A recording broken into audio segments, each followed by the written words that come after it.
আবারও চলে আসলাম একটা নতুন ভিডিও নিয়ে। এটা হলো আমাদের বাসার আমরা সবাই মিলে পিকনিক করব, সেই পিকনিকের আয়োজন এবং সেই পিকনিকের ভিডিও নিয়ে আবার চলে আসছি। এখানে পিকনিকের জন্য সবাই কাটাকাটি করতেছিলাম। আমি অনেক লেট করে গিয়েছি, তাই দিয়ে যেয়ে দেখি যে কাটাকাটি অলরেডি সবকিছু শেষ হয়ে গেছে। আজকের পিকনিক হবে হলো খিচুড়ি আর হলো সবজি খিচুড়ির সাথে হলো মুরগির মাংস ভুনা আর কি। তো এই যে এখানে আবার রাস্তার মধ্যে আঙ্কেলরা রান্না করতেছিল, আমি আবার গিয়ে ভিডিও করার জন্য আর কি নেমেছি।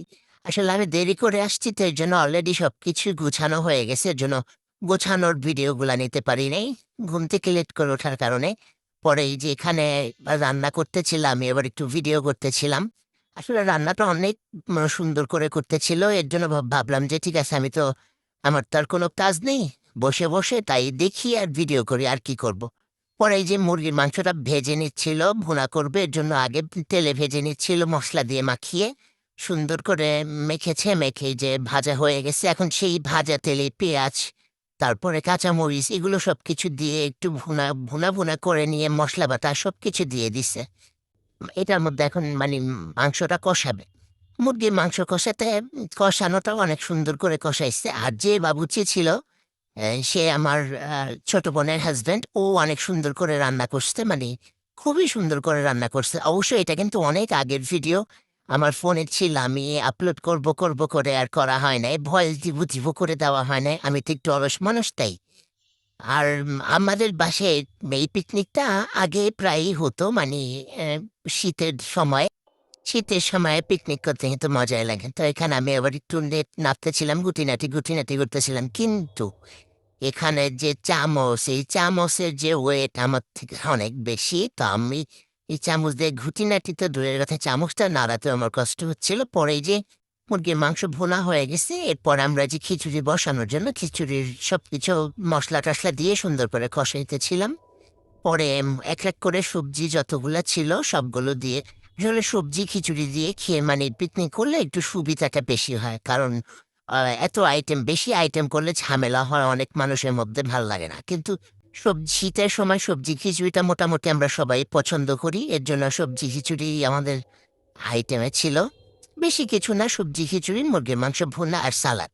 এই যে এক এক করে হয়ে গেছে, চাল ডাল সবকিছু দিয়ে সুন্দরভাবে রান্না করতেছিল। আর রান্না করার এক সময় সুন্দর একটা ঘ্রাণ আসতেছিল যখন সবজিটা কষাইতেছিল। আর এইখানে আমাদের পাশের গ্যারেজের মধ্যে চেয়ার সবার, মানে আসলে বাহির থেকে তো কিছু নিয়ে আসে না, সবকিছু মানে আমাদের বাসার এক একজনের এক একটা।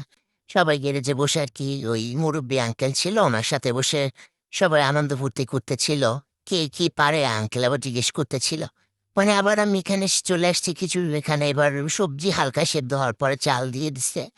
এইখানেও আমি নাড়ার জন্য গিয়েছিলাম, কিন্তু আমি কি আদৌ নাড়তে পারি? এই যে দেখেন, আমি নাড়ার চেষ্টা করতেছিলাম, আর এটা হলো আমার বোনের মেয়ে, সে নাড়ার চেষ্টা করতেছিল। মানে দোনোজনেই একটু চেষ্টা করছি, কিন্তু ও আমার থেকে ভালো নাড়তে পারছে, আমি ওইভাবে নাড়তে পারি নাই।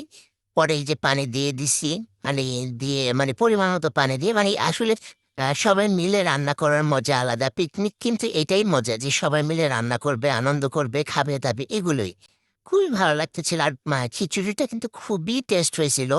শীতকালীন সকল সবজি দিয়ে কিন্তু খিচুড়ি খুবই মজা হয়। এই যে এই আঙ্কেলটাও এসে আবার নাড়তেছিল, পরে আবার একটু লবণ চেক করে দেখে যে একটু লবণ কম আছে, এর জন্য আবার একটু লবণ দিয়ে দিল। পরে এই যে দেখেন খিচুড়িটা কত সুন্দর হয়ে গেছে, অলরেডি মানে রান্না শেষ। এখন হলো পরিবেশনের জন্য আর কি রেডি হয়ে গেছে। তো এখানে সবাই নিচ্ছে কে কিভাবে খাবে। কেউ হলেও বেশিরভাগই সবাই একসাথে বসে খেয়েছে। আর মহিলারা যারা, ওনারা আর একসাথে বসে খায় নাই, ওনারা হলো সবাই মানে ঘরে গিয়ে খাওয়া দাওয়া করছে। পরে এখানে হলো সবাই মিলে আবার আমাদের যে একটু লটারি সিস্টেম করছে, যে কে কি পাবে সেই লটারি, সবার প্রত্যেকের জন্য পুরস্কার ছিল, তা আবার ছোট ছোট স্টিলের বাটি। তারপরে এখানে বালিশ খেলা হচ্ছিল, এখানে আঙ্কেলরা সবাই বালিশ খেলতেছিল। পরে আঙ্কেলদের পরে আন্টিদের বালিশ খেলা হয়েছে, আমিও কিন্তু বালিশ খেলা দিয়েছি। আমি হলো তৃতীয় তৃতীয়তে আমি আউট হয়ে গেছি। খুবই মজার ছিল ওই দিনটা আসলে। এরকম মাঝে মাঝে বিনোদনের মধ্যে থাকে কিন্তু খুবই ভালো লাগে, খুবই মজার ছিল। আর আমার বালিশ খেলার মধ্যে আমি আসলে বুঝতে বুঝতে পারিনি যে আমি হইছি নাকি আমার সামনের জন আউট হয়ে গেছে। যে এটা ছিল আমাদের বালিশ খেলা। মানে মোটামুটি ভালোই আমি খেলতেছিলাম, কিন্তু হুট করে বলল যে আমি কিন্তু অলরেডি তাকে বালিশ ছুঁড়ে দিছিলাম, কিন্তু তারা বলতেছে যে আমি আউট হইছি, আমি আউট হইছি।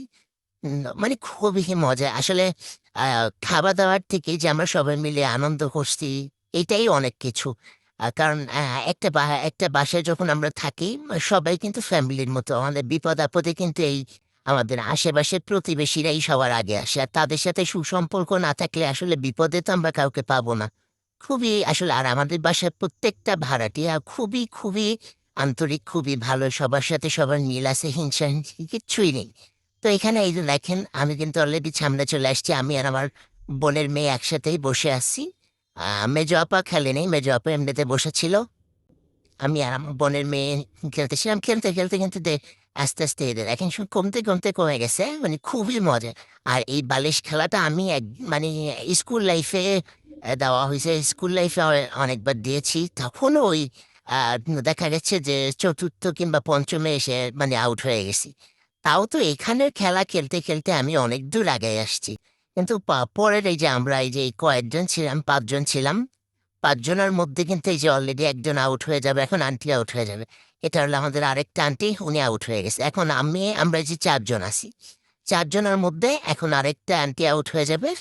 আর তারপর আমরা থাকবো হলো ৩ জন। এই ৩ জনের মধ্যেই হলো খেলা হয়। ৩ জনের মধ্যে হলো আমি আউট হয়ে যাই। কিন্তু আমার কাছে মনে হচ্ছিল যে আউটটা আসলে আমি হইনি। হইছে হলো আমি যাকে বালিশ দিছি উনি। কিন্তু সবাই আমি ছোট ছিলাম আমাকে বলছে যে না আমি উঠে গেছি। পরে এই যে ২ জন, এই ২ জনের একজন ফার্স্ট একজন সেকেন্ড হইছে। খুবই মজা করে খেলছি আসলে ভালোই ছিল দিনটা। সবাই দোয়া করবেন যাতে এরকম সবার সাথে মিলেমিশে আমরা থাকতে পারি।